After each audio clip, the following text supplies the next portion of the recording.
अस्सलाम वालेकुम। आज का हमारा टॉपिक है स्टर्नम। लेक्चर को स्टार्ट करने से पहले मैं बताती चलूँ कि आप मेरे channel daily dose of education को लाइक करें, शेयर करें और सब्सक्राइब करें और बेल आइकन पे क्लिक करके और वीडियोस को सिलेक्ट करें ताकि आपको नए आने वाली वीडियोस की नोटिफिकेशन मिलती रहे। उसके साथ साथ आप जो सोशल नेटवर्क यूज़ कर रहे हैं वहाँ पर इस वीडियो के लिंक को ज़्यादा से ज़्यादा शेयर करें ताकि उन लोगों तक ये वीडियो पहुँच सकें जो कि एक्सपेंसिव बुक अफोर्ड नहीं कर सकते, ताकि वो इन लेक्चर्स से बेनिफिट ज़्यादा से ज़्यादा गेन कर सकें। तो हमने अपने प्रीवियस टॉपिक में स्कैपुला देखा था, स्कैपुला की मसल अटैचमेंट देखी थी। फिर हमने स्कैपुला के साथ जो एंटीरियर साइड ऑफ बॉडी में क्लेविकुलर अटैचमेंट है उसको हमने देखा था, इसीलिए हमने उसको पहले स्कैपुला को डिस्कस किया, फिर हम क्लेविकल पे आए। अब हमने आज स्टर्नम बोन को डिस्कस करना है जो कि हमारे पास क्लेविकल के साथ अटैचमेंट देती है। ये सारी बोन्स आपस में इंटरकनेक्टेड होती है, एक वेल कोऑर्डिनेटेड हमारे पास ऑस्टियोलॉजी होती है बॉडी की। तो उसके मुताबिक हमने अब थर्ड बोन को डिस्कस करना है जो कि है स्टर्नम बोन। स्टर्नम बोन हमारे पास जिसे हम चेस्ट हमारी के मिड में प्रेजेंट होती है, जो कि हमारे पास फीमेल में इसकी लेंथ कम होती है और मेल में इसकी लेंथ ज़्यादा होती है। इसको कॉमनली हम ब्रेस्ट बोन भी कहते हैं, जिस तरह क्लेविकुलर बोन को हम कॉलर बोन या ब्यूटी बोन भी कहते थे। फ्लैट बोन है हमारी बॉडी की, यानी कि चिपटी है, बिल्कुल स्ट्रेट फ्लैट हमारे पास ये बोन है। ये आप इंटीरियर व्यू देख सकते हैं स्टर्नम का, और ये हमारे पास लेटरल व्यू है स्टर्नम का फ्रॉम द साइड्स। हमारे पास स्टर्नम की जो पूरा स्ट्रक्चर है इस बोन का, ये 3 पार्ट्स में डिवाइड है। फर्स्ट पार्ट हमारे पास जो रेड शेडेड हुआ है वो हमारे पास मेन्यूब्रियम कहलाता है। हमारे पास जो ये स्ट्रक्चर है, हमारे पास जो एक लेंथी स्ट्रक्चर है उसे हम बॉडी ऑफ स्टर्नम कंसीडर करते हैं। और जो हमारे पास एक टेल लाइक स्ट्रक्चर आता है, जैसे मैंने ब्लू मार्कर से शेड किया हुआ है, ये हमारे पास होता है ज़िफॉइड प्रोसेस ऑफ स्टर्नम। हमने आज के लेक्चर में देखना है कि हमारे पास जो मेन्यूब्रियम है, बॉडी ऑफ स्टर्नम है और ज़िफॉइड प्रोसेस है, इनकी क्या क्या जो हैं इनकी मॉडिफिकेशंस हैं इनकी स्ट्रक्चर्स में, और ये कहाँ कहाँ से इनकी एक्सटेंशंस हैं और ये कहाँ से कनेक्ट हो रहे हैं।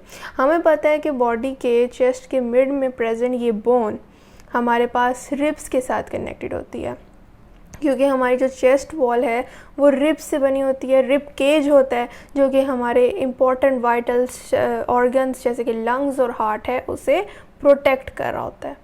तो हमारे पास सबसे पहले है मेन्यूब्रियम ऑफ स्टर्नम। हमारे पास मेन्यूब्रियम ये एरिया है, रेड शेडेड एरिया, ये थिकेस्ट और स्ट्रॉन्गेस्ट पार्ट है हमारे पास स्टर्नम का। और ये इसकी एक और जो हमारे पास एक इम्पॉर्टेंट पॉइंट है मेन्यूब्रियम के पॉइंट ऑफ व्यू से इस पूरे बोन के स्ट्रक्चर में, जिससे इम्पॉर्टेंट एमसीक्यूज भी बनते हैं और शॉर्ट क्वेश्चंस भी, कि ये एक एंगल बनाता है मेन्यूब्रियम पार्ट बॉडी के साथ, यानी कि बॉडी के पूरे स्ट्रक्चर, इस चेस्ट के पूरे स्ट्रक्चर के साथ एक एंगल बनाता है जो कि कन्वेक्स फॉरवर्ड है, और उसे हम स्टर्नल एंगल बोलते हैं। ये बहुत इंपॉर्टेंट पॉइंट है। स्टर्नल एंगल हमारे पास क्या है कि हमारे पास जो मेन्यूब्रियम है वो जहाँ पर बॉडी के साथ, बॉडी ऑफ स्टर्नम के साथ जहाँ पर जॉइंट बना रहा है उसे हम मेन्यूब्रियो स्टर्नल जॉइंट कहते हैं। ये सेकेंडरी कार्टिलेजिनियस जॉइंट है क्योंकि ये through out the life unite रहता है, जबकि जो ज़िफॉइड प्रोसेस और बॉडी का आपस में कनेक्शन है जिस जॉइंट से, उसे हम ज़िफी स्टर्नल जॉइंट कहते हैं, जो कि प्राइमरी कार्टिलेजिनियस जॉइंट है। और ये later in life after 40 years और in some cases after 45 years very from individual to individual, ये हमारे पास सेपरेट हो जाता है ज़िफॉइड प्रोसेस और बॉडी का जॉइंट जो है।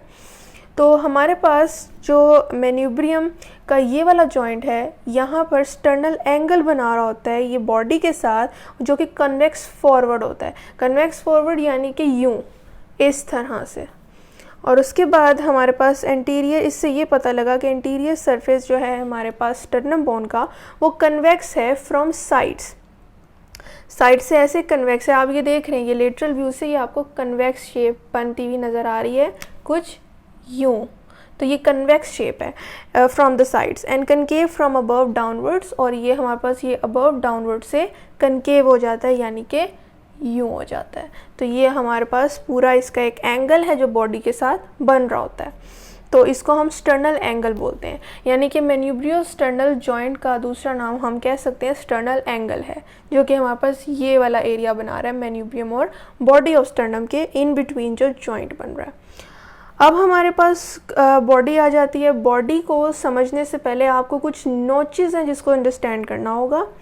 नोचेस पे आते हैं हम, पहले कुछ उसको डिस्कस कर लेते हैं, जो कि स्टर्नम के स्ट्रक्चर में हमें बहुत से नोचेस नज़र आते हैं। जैसे कि हमें पता है कि हमारे पास स्टर्नम के लेटरल साइड्स पर नोचेस प्रेजेंट है। अपर साइड पर वो है क्लेविकुलर नोच, ये वाले हमारे पास जो हैं ये क्लेविकुलर नोच है। और यहाँ पर क्लेविकल्स का क्लेविकल बोन का, जिस तरह कि हमने भी रिसेंटली इसका प्रीवियस लेक्चर में पूरा हमने इसका देखा क्या कॉन्सेप्ट है, किस तरह से इसका स्ट्रक्चर है, क्या इसकी अटैचमेंट है। ये हमारे पास क्लेविकल को अगर मैं रिवाइज़ करूँ तो क्लेविकल बोन के आपको याद होगा कि इसके 2 एंड्स थे, एक था राउंडेड, एक था फ्लैट। फ्लैट एरिया स्कैपुला के एक्रोमियन प्रोसेस के साथ जॉइंट बना रहा था, जिसे हमने एक्रोमियो क्लेविकुलर जॉइंट कहा था, आर्टिकुलेट हो रहा था with the acromion process of scapula. और हमारे पास जो राउंडेड और स्टर्नल एंड था बॉडी हमारे पास क्लेविकल की बॉडी का, उसको हम स्टर्नल एंड कह रहे थे क्योंकि इसने जाके आर्टिकुलेट होना था with the clavicular notch of sternum bone.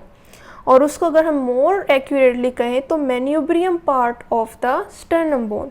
तो वहाँ पर स्टर्नल एंड हमारे पास इसलिए ये कहलाता है क्योंकि इसने स्टर्नम बोन के मैन्यूब्रियम पार्ट के साथ जाके आर्टिकुलेट होना होता है। इसीलिए इस जॉइंट को हम कहते थे, यहाँ बनने वाले जॉइंट को स्टर्नोक्लेविकुलर जॉइंट। तो ये हमारे पास वही नोचेस है जिसे हमने क्लेविकुलर नोच का है। अब आपको पता लगा होगा स्टर्नम और क्लेविकल का क्या आपस में आर्टिकुलेशन थी, जो कि हम प्रीवियसली पढ़ के आ चुके हैं, ये कोई नई बात नहीं है। फिर हमारे पास जो मैन्यूब्रियम पार्ट है उसके मीडियन एंड पर सुपीरियर साइड पर एक और नोच है जिसे हम जुगुलर नोच कहते हैं। ये एक हमारे पास नोच है जिसे हम आगे रिसेंटली जो है हमने इसे नहीं पढ़ा हुआ, इसे हम आगे आने वाले लेक्चर्स में डिस्कस करेंगे। अभी हमने क्लेविकुलर नोच को इसलिए डिस्कस किया बिकॉज हम क्लेविकल बोन को बहुत अच्छे से डिटेल में स्टडी कर चुके हैं।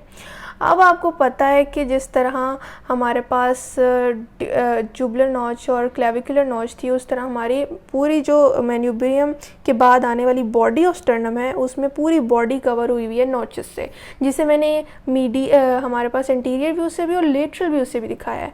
अगर मैं इनकी नंबरिंग करूँ तो हमारे पास ये हमारे पास फर्स्ट है, ये सेकंड है, ये थर्ड है, फोर्थ, फिफ्थ, यहाँ मैंने थोड़ी बनाई है। यहाँ पर अगर मैं दिखाऊँ, ये देखें, ये वाला हमारे पास ये मैन्यूब्रियम के पार्ट से ही स्टार्ट हो जाती है। फर्स्ट, ये सेकंड, ये थर्ड, फोर्थ, फिफ्थ, सिक्स्थ, और हमारे पास एक जो है वो ज़ीफॉइड प्रोसेस में भी जा रही है, उसे हम 7 कहेंगे, यानी कि 7 कोस्टल नोचेस हैं। ये कोस्टल नोचेस यहाँ लिखा हुआ है। ये कोस्टल नोचेस इसका नाम हमने इसलिए रखा है क्योंकि कोस्टल कार्टिलेज हमारे पास जो रिब्स के हैं वो हमारे पास स्टर्नम के साथ अटैच होते हैं। स्टर्नम के साथ ही रिब्स कनेक्टेड होते हैं, उन आर्टिकुलेट करते हैं, और यहाँ रिब्स की कोस्टल कार्टिलेजेस आर्टिकुलेट होती हैं with the body of sternum, और वहाँ पर कोस्टल नोचेस के थ्रू आर्टिकुलेट होती हैं। तो ये हमारे पास जो फर्स्ट नोच है वो हमारे पास हाफ मैन्यूब्रियम के स्ट्रक्चर में प्रेजेंट है और हाफ हमारे पास बॉडी ऑफ स्टर्नम में प्रेजेंट है। तो यहाँ हमारे पास जो जॉइंट बनेगा, यानी कि जो हमारे पास स्टर्नल नोचेस के साथ यानी कोस्टल नोचेस के साथ जो हमारे पास कार्टिलेज जो कोस्टल कार्टिलेज जॉइंट बनाएगा उसे हम सेकेंडरी कार्टिलेजिनियस जॉइंट कहेंगे। लेकिन जो 2 to 6 हमारे पास कोस्टल नोचेस हैं ये हमारे पास बॉडी में प्रेजेंट होती हैं। ये वाले फैसेट हमारे पास फुली बॉडी में प्रेजेंट होते हैं। तो यहाँ जब हमारे पास costal cartilages of ribs articulate होंगे तो वो हमारे पास प्लेन साइनोवियल जॉइंट बनाएंगे। ये बात भी आपने याद रखनी है। सेम केस लाइक मैन्यूब्रियम, जिस तरह के मैन्यूब्रियम में हाफ फैसेट हमारे पास मैन्यूब्रियम में था, हाफ बॉडी में था, उसी तरह 7th हमारे पास जो नोच है वो भी हाफ हमारे पास बॉडी में है, हाफ हमारे पास ज़ीफॉइड प्रोसेस में आ रही है। तो यहाँ पर भी जो हमारे पास जॉइंट बनेगा with the costal cartilage of 7th rib वो भी हमारे पास प्लेन साइनोवियल जॉइंट नहीं होगा बल्कि सेकेंडरी कार्टिलेजिनियस जॉइंट होगा। और ऐसा फैसेट जो कि हमारे पास हाफ इस स्ट्रक्चर में और हाफ इस स्ट्रक्चर में प्रेजेंट हो उसे हम डेमी फैसेट कहते हैं। बाकी जो फुली बॉडी में प्रेजेंट है 2nd to 6 वो हमारे पास फैसिड है, उसे हम फैसिड बोलेंगे। और जो 1st और 7th है जो कि हाफ मैन्यूब्रियम में हाफ बॉडी में, और 7th हाफ ज़ीफॉइड प्रोसेस और हाफ बॉडी में, उसे हम डेमी फैसिड कहेंगे। तो इस पॉइंट को भी आपने याद रखना है। और इसको मैंने ये इस तरह से नोचेस को लेटरल व्यू से भी आपको शो किया, जो कि ये हमारे पास क्लेविकुलर नोच है और ये हमारे पास मैन्यूब्रियम में प्रेजेंट को फर्स्ट जो कनेक्शन है कोस्टल कार्टिलेज का रिब्स का, उसको मैंने शो किया।